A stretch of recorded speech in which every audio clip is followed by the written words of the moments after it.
তো এখানে আমি মুগ ডাল রাতে ভিজিয়ে রেখে দিয়েছিলাম। মুগ ডাল সকালবেলায়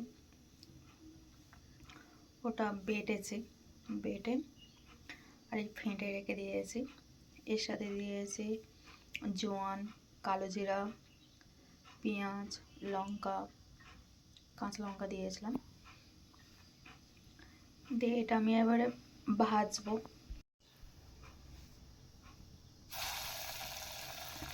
এমনি এমনি করে ভাজবো।